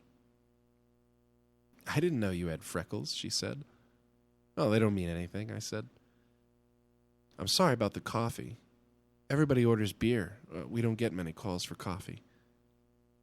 Well, that's exactly why you don't get many calls for it, because it's so lousy. I'd drink beer, too, if I could afford it. She pointed at my hand with a pencil. You bite your fingernails, she said. You shouldn't do that. I shoved my hands in my pockets. Who are you to tell me what to do? Do you want some beer, she said. I'll get you some. You don't have to pay for it. You don't have to get me anything. I'll drink this alleged coffee and get out of here. She walked to the bar and ordered a beer. I watched her pay for it from a handful of coins she dug out of her smock. She carried the beer to me and placed it under my nose. It hurt me. Take it away, I said. Get it out of here. I want coffee, not beer. Someone in the rear called her name and she hurried away. The backs of her knees appeared as she bent over the table and gathered empty beer mugs. I moved in my chair, my feet kicking something under the table. It was a spittoon. She was at the bar again, nodding at me, smiling, making a motion indicating I should drink the beer. I felt devilish. Vicious, I got her attention and poured the beer into the spittoon. Her white teeth took hold of her lower lip and her face lost blood. Her eyes blazed. A pleasantness pervaded me, a satisfaction. I sat back and smiled to the ceiling. She disappeared behind a thin partition which served as a kitchen. She reappeared, smiling. Her hands were behind her back, concealing something. Now the old man I'd seen that morning stepped from behind the partition. He grinned expectantly. Camilla waved to me. The worst was about to happen. I could feel it coming. From behind her back she revealed a little magazine containing The Little Dog Laughed. She waved it in the air, but she was out of view, and her performance was only for the old man and myself. He watched with big eyes. My mouth went dry as I saw her wet fingers flip the pages to the place where the story was printed. Her lips twisted as she clamped the magazine between her knees and ripped away the pages. She held them over her head, waving them and smiling. The old man shook his head approvingly. The smile on her face changed to determination as she tore the pages into little pieces and these into smaller pieces. And with a gesture of finality, she let the pieces fall through her fingers and trickle to the spittoon at her feet. I tried to smile. She slapped her hands together with an air of boredom, like one slapping the dust from her palms. Then she put one hand on her hip, tilted her shoulder, and swaggered away. The old man stood there for some time. Only he had seen her. Now that the show was over, he disappeared behind the partition as well. I sat smiling wretchedly, my heart weeping for The Little Dog Laughed, for every well-turned phrase, for the little flecks of poetry through it, my first story, the best thing I could show for my whole life. It was the record of all that was good in me, approved and printed by the great J.C. Hackmuth, and she had torn it up and thrown it into a spittoon. After a while, I pushed back my chair and got up to leave. Standing at the bar, she watched me go. There was pity for me upon her face, a tiny smile of regret for what she had done, but I kept my eyes away from her and walked into the street, glad for the hideous din of streetcars and the queer noises of the city pounding my ears and burying me in an avalanche of banging and screeching. I put my hands in my pockets and slumped away. 50 feet from the saloon, I heard someone calling. I turned around. It was she, running on soft feet, coins jingling in her pockets. "Young fellow," she called. "Oh, kid." I waited and she came out of breath, speaking quickly and softly. "I'm sorry," she said. "I didn't mean anything. Honest." "It's okay," I said. I don't mind." She kept glancing toward the saloon. "I have to get back," she said. "They'll miss me. Come back tomorrow night, will you, please? I can be nice. I'm awfully sorry about tonight. Please come, please." She squeezed my arm. "Will you come?" "Maybe." She smiled. "Forgive me?" "Sure." I stood in the middle of the sidewalk and watched her hurry back. After a few steps, she turned, blew a kiss, and called, "Tomorrow night. Don't forget." "Camilla," I said. "Wait, just a minute." We ran toward each other, meeting halfway. "Hurry," she said. "They'll fire me." I glanced at her feet. She sensed it coming, and I felt her recoiling from me. Now a good feeling rushed through me, a coolness, a newness like new skin. I spoke slowly. "Those huaraches. Do you have to wear them, Camilla? Do you have to emphasize the fact that you always were and always will be a filthy little greaser?" She looked at me in horror, her lips open, clasping both hands against her mouth. She rushed inside the saloon. I heard her moaning, "Oh, oh, oh." I tossed my shoulders and swaggered away, whistling with pleasure. In the gutter I saw a long cigarette butt. I picked it up without shame, lit it as I stood with one foot in the gutter, puffed it, and exhaled toward the stars. I was an American, and goddamn proud of it. This great city, these mighty pavements and proud buildings, they were the voice of my America. From sand and cactus, we Americans have carved an empire. Camilla's people had their chance, and they had failed. We Americans had turned the trick. Thank God for my country. Thank God I had been born an American.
Booker T and the MGs with Booker Lou.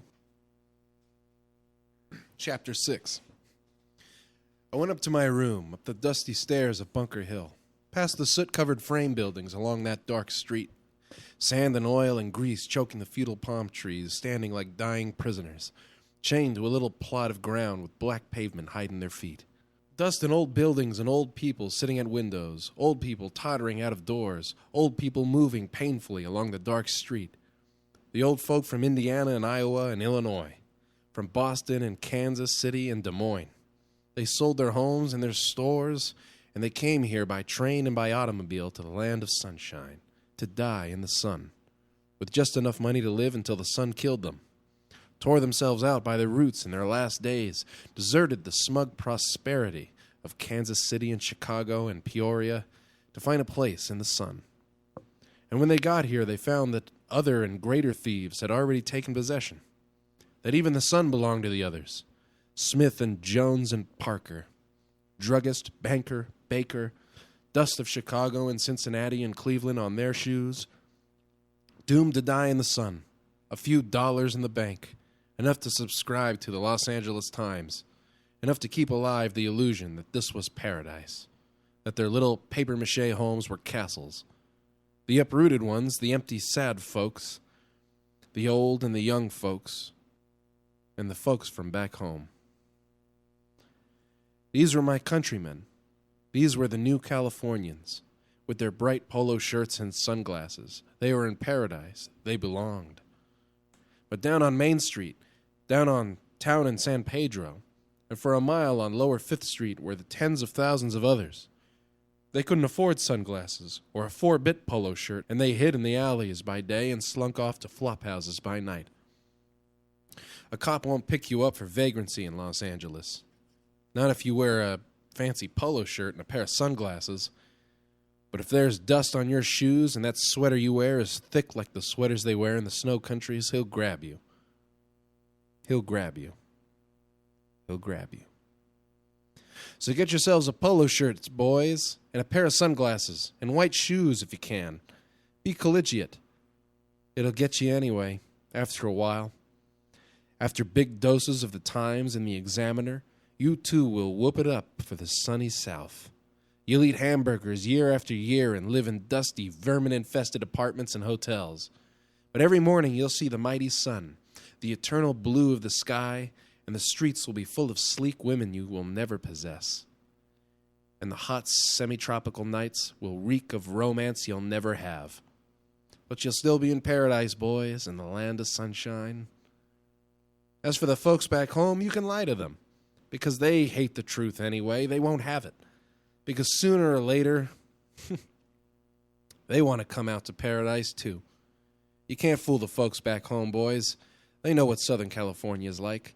After all, they read the papers. They look at the picture magazines, glutting the newsstands of every corner in America. They've seen pictures of the movie stars' homes. You can't tell them anything about California. Lying in my bed, I thought about them. Watched the blobs of red light from the St. Paul Hotel jump in and out of my room. And I was miserable. For the night, I had acted like them. Smith and Parker and Jones. I had never been one of them. Ah, Camilla. When I was a kid back home in Colorado, it was Smith and Parker and Jones who had hurt me with their hideous names. Called me Wop and Dago and Greaser. And their children hurt me, just as I hurt you tonight. They hurt me so much I could never become one of them. Drove me to books. Drove me within myself. Drove me to run away from that Colorado town. And sometimes, Camilla, when I see their faces, I feel the hurt all over again. The old ache there. And sometimes, I'm glad they are here, dying in the sun, uprooted, tricked by their heartlessness. The same faces, the same set, hard mouths, faces from my hometown, fulfilling the emptiness of their lives under a blazing sun. I see them in the lobbies of hotels. I see them sunning in the parks and limping out of ugly little churches, their faces bleak from proximity with their strange gods, out of Imi's temple, out of the church of the great I Am. I have seen them stagger out of their movie palaces and blink their empty eyes in the face of reality once more, and stagger home to read the Times, to find out what's going on in the world. I have vomited at their newspapers, read their literature, observed their customs, eaten their food, desired their women, gaped at their art, but I am poor. And my name ends with a soft vowel. And they hate me and my father, and my father's father, and they would have my blood and put me down. But they are old now, dying in the sun and in the hot dust of the road, and I am young and full of hope and love for my country and my times. And when I say Greaser to you, it is not my heart that speaks, but the quivering of an old wound. And I am ashamed of the terrible thing that I have done.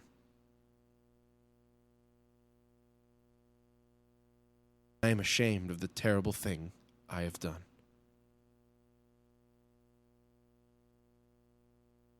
Ask the Dust by John Fante.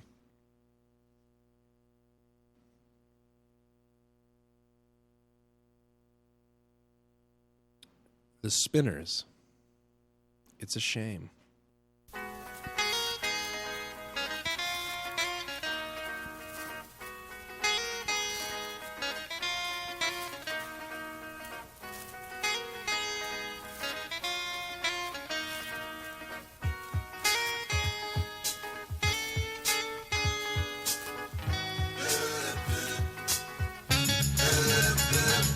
Shame the way you mess around with your man. It's a shame.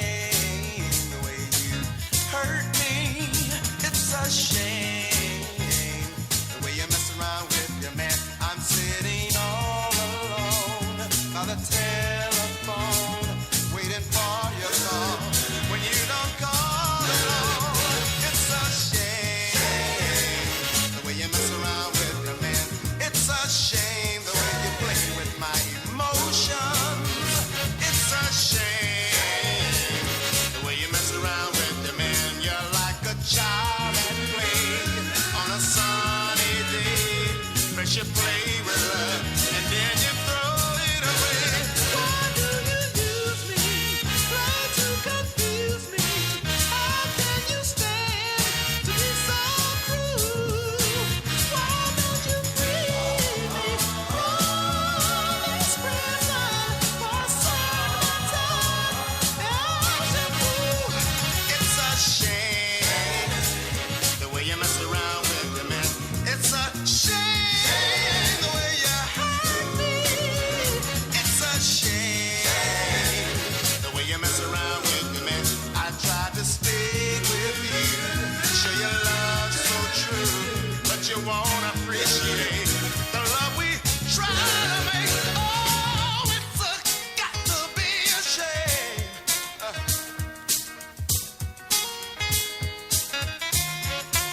Why do you use me? Try to confuse me. How can you stand to be so cruel? Why don't you free me from this prison? Serve my time as your got to be a shame the way you mess around with your mate. Oh, it's a shame the way you hurt me. Oh, it's a shame, baby, the way you mess around with your mate. You got my heart in chains, and I must complain. I just can't be confined. Oh, look at this.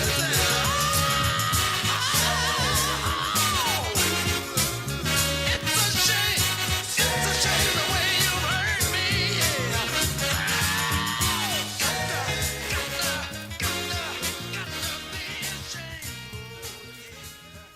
All right, last chapter, ladies and gentlemen.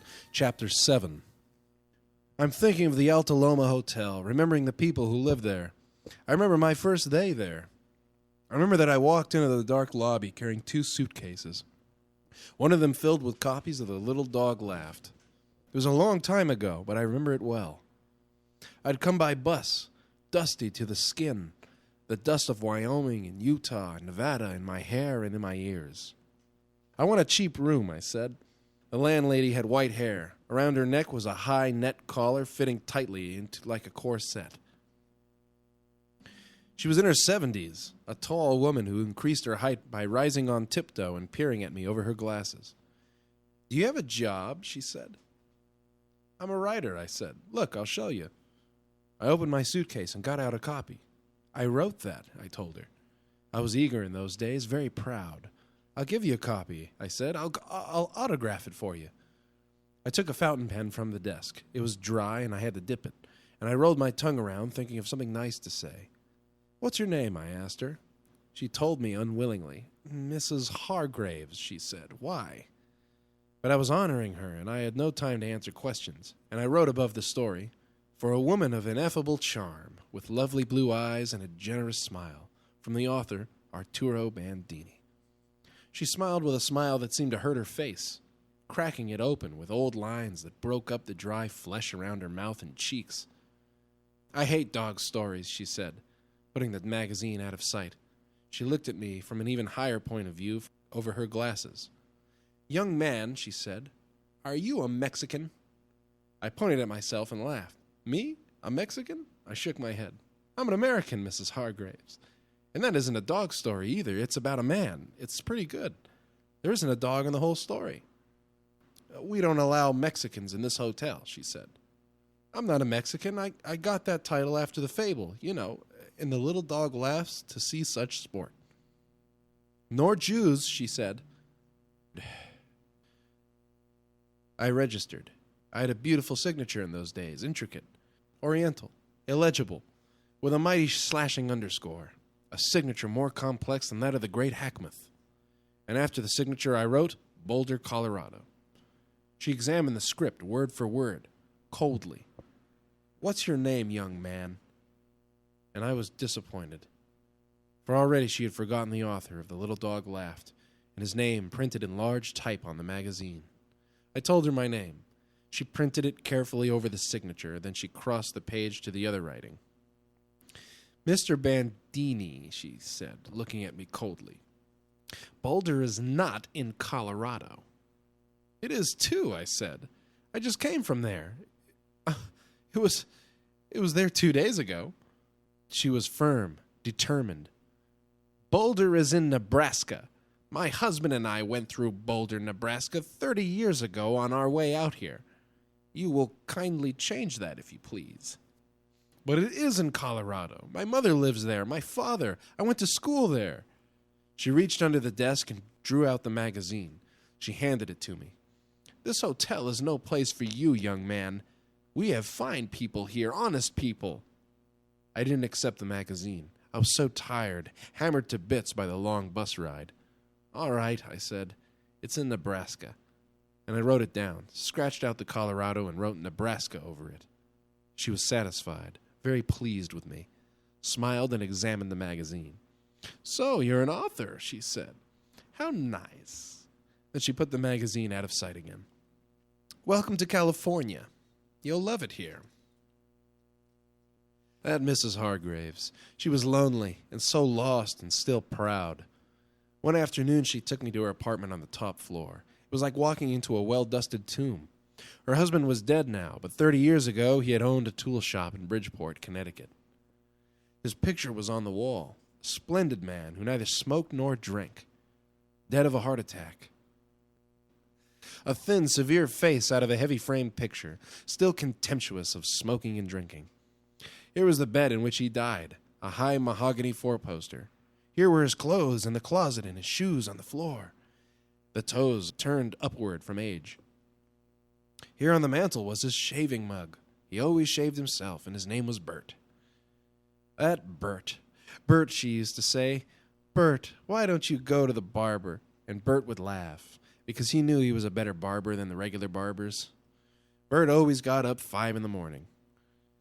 He came from a family of 15 children. He was handy with tools. He had done all the repair work around the hotel for years.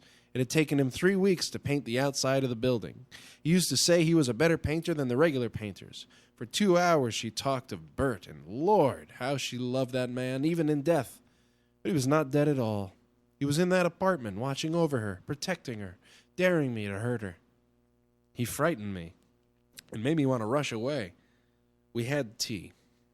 The tea was old. The sugar was old and lumpish. The teacups were dusty, and somehow the tea tasted old, and the little dried-up cookies tasted of death. When I got up to leave, Bert followed me through the door and down the hall, daring me to think cynically of him.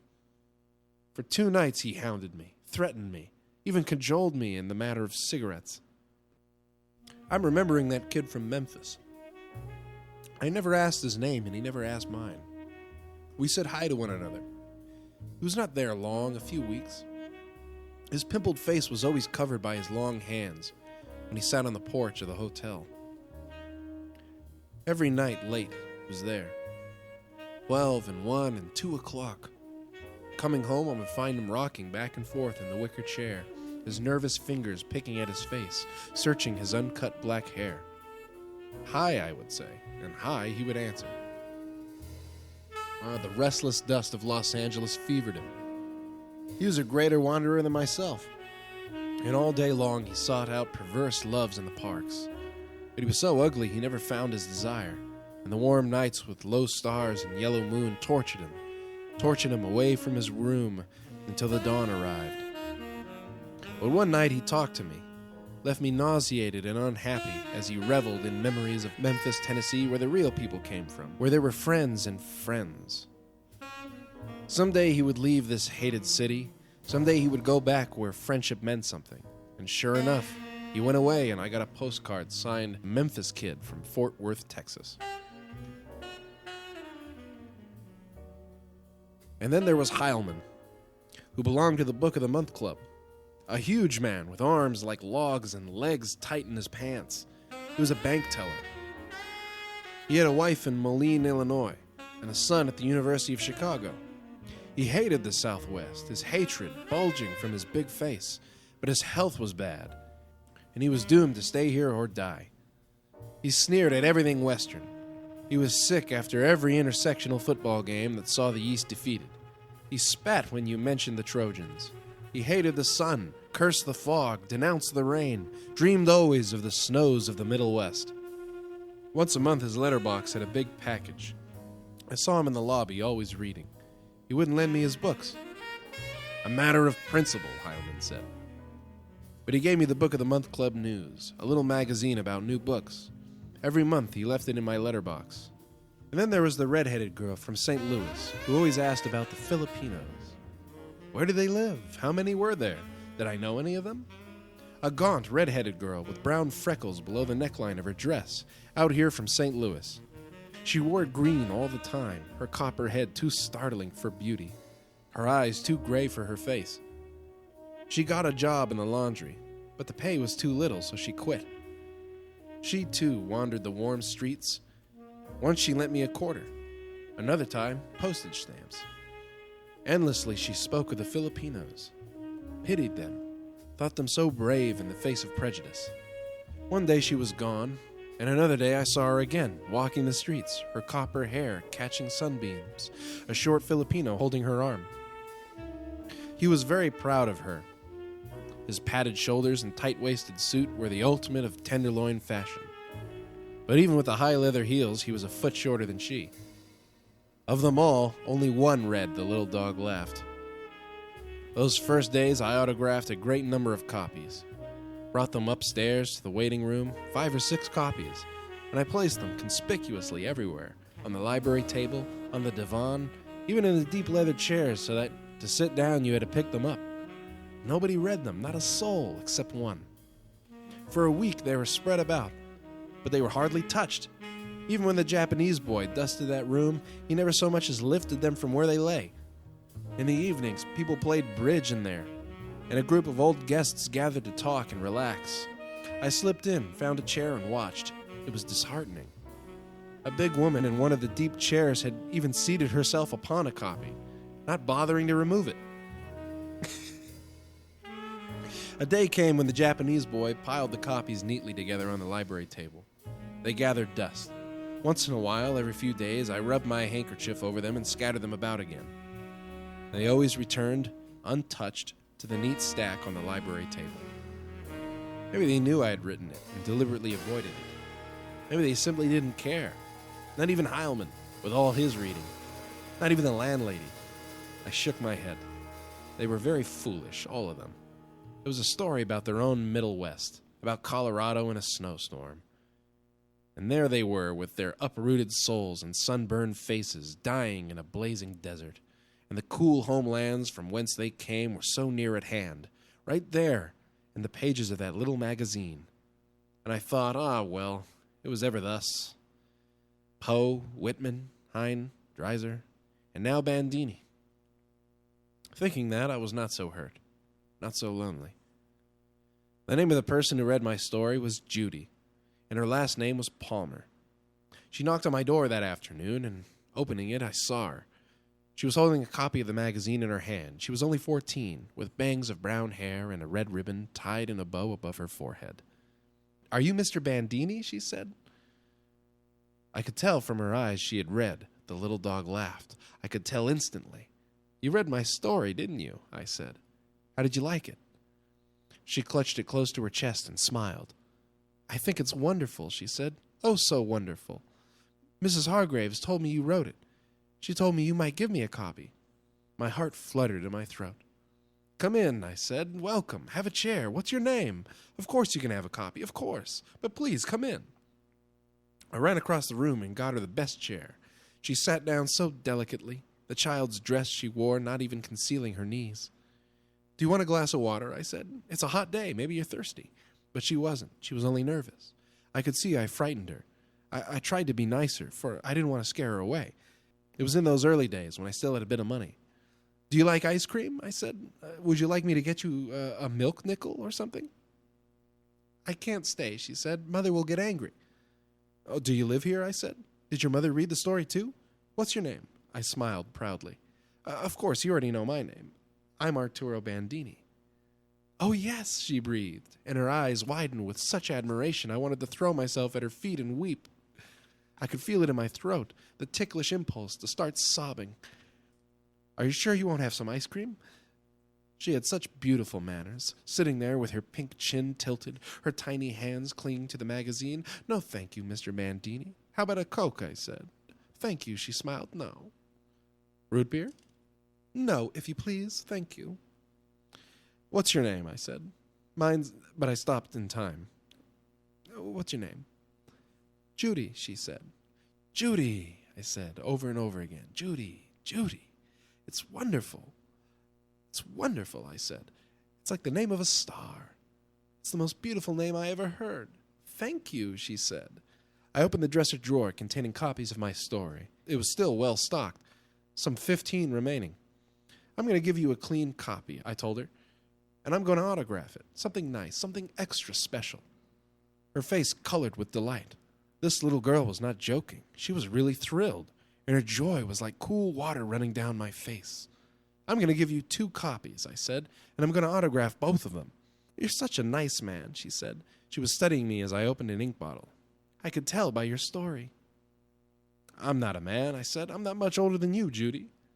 And I didn't want to be old before her. I wanted to cut it down as much as possible. "I'm only 18, I lied. "Is that all?" She was astonished. "Be 19 in a couple of months." I wrote something special in both the magazines. I don't remember the words, but it was good, what I wrote. It came from my heart because I was so grateful. But I wanted more, to hear her voice that was so small and breathless, to keep her there in my room as long as I could. "You would do me a great honor," I said. You would make me terribly happy, Judy, if you'd read my story out loud to me. It's never happened, and I'd like to hear it." "I'd love to read it," she said, and she sat erect, rigid, with eagerness. And I threw myself on the bed, buried my face in the pillow, and a little girl read my story with a soft, sweet voice that had me weeping at the first 100 words. It was like a dream, the voice of an angel filling the room, and in a little while she was sobbing too, interrupting her reading now and then with gulps and chokes and protesting. "I can't read any more," she would say. "I can't." And I would turn over and beseech her. "You've got to, Judy, but you've got to. Oh, you've got to." As we reached the high point of our emotion, a tall, bitter-mouthed woman suddenly entered the room without knocking. I knew it was Judy's mother. Her fierce eyes studied me, and then Judy. Without a word, she took Judy's hand and led her away. The little girl clutched the magazine to her thin breast, and over her shoulder she blinked a tearful goodbye. She had come and gone as quickly as that, and I never saw her again. It was a mystery to the landlady, too, for they had arrived and departed that very day, not even staying overnight.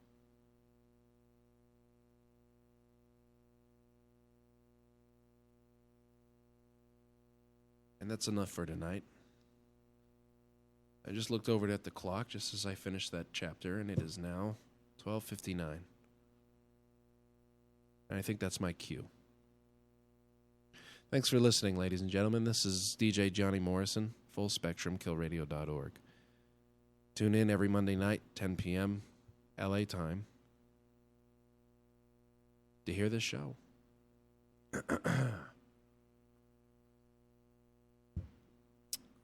Let's close it out with a nice song, shall we?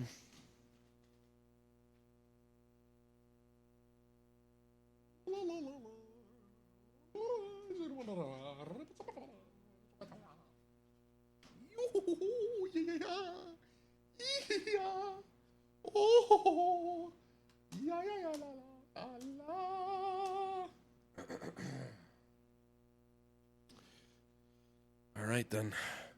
Good luck and good night.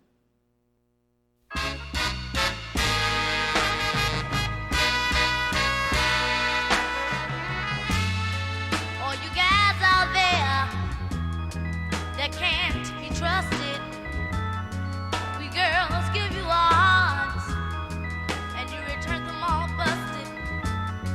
But don't take advantage of us just because you can. 'Cause if you make us do wrong,